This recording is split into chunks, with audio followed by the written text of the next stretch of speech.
At Cabana, we understand the struggles of working in healthcare. Whether it's loss, coworker challenges, or trouble balancing work and home, we're here. And so are 85,000 peers from hospitals and health systems all across the country. Connect with others who have been there. Join our live, daily group classes for support and growth. Because finding someone who gets what you're going through shouldn't be its own struggle. Learn more at www.mycabana.health. This is Bite of Balance, your weekly snack size therapy sesh. I'm your host, Christine. In today's Bite, we are diving back into the murky waters of negative self-talk. So buckle up, folks, and let's get down to business.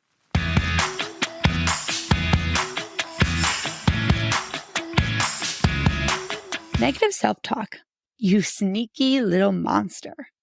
I think what's even worse is that I know it's a version of me being awful to me. We've all been there, right? That nagging voice in our head telling us we're not good enough, smart enough, or even unicorn enough.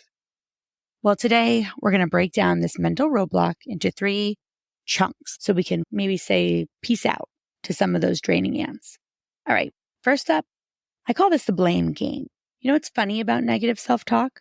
It often takes the form of finger pointing. It's like our brains have become gossip queens, constantly whispering, it's all your fault. But guess what? You're not to blame for everything, so take it with a grain of salt. Remember, just because you think it does not mean it's true.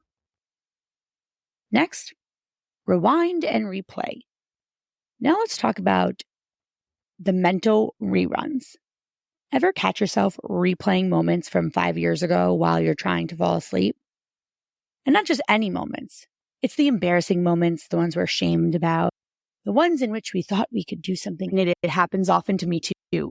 The self-talk loves to dig up past blunders and keep them on repeat. I swear, it's like America's Funniest Home Videos, just over and over and over again, except for it's not that nice or that funny. But here's the deal. You're not defined by your mistakes or what you have done. Next time your brain hits the rewind button, hit pause and remind yourself of all the small wins, the big wins, the mundane. The last chunk of negative self-talk I want to go over is compulsive comparing. The keeping up with the Kardashians, or should I say keeping up with the mental Joneses. We've all been there, scrolling through social media, comparing our messy, unfiltered lives to everyone else's curated highlight reels. Why do we do that? Seriously, think about it. It makes no sense. You know, it's just a moment of time. You don't know what happened before, during, or after that photo, but yet we still do it. Negative self-talk thrives on this. But remember, those pictures and those posts are not the full story. Be kind to yourself and know that your worth is not determined by your followers or what anybody else in your social network is doing. I know everything seems perfect on the other side or when you don't know the full story. Give yourself grace. All right, peeps, it's time for your Bite of Balance tool of the week. And today's is a gem and quite honestly underused if you ask me. That's right. I'm talking about affirmations. They're like little mantras that you can use to combat negative self-talk, but most people don't use them that way. So whether you say them in the mirror every morning or keep them as your secret weapon in your mental arsenal, affirmations can rewrite your brain to focus on positivity and self-love. For this week, I want you to come up with 3 powerful affirmations that resonate with you. The most important aspect of creating an affirmation is remembering that it has to resonate with you. It can be a lyric from a song, a quote, a saying. As long as it is something that empowers you, it's good. So don't try to make it a typical affirmation. Make it something that works for you.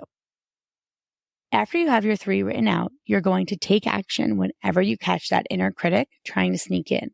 Shut it down with one of those affirmations.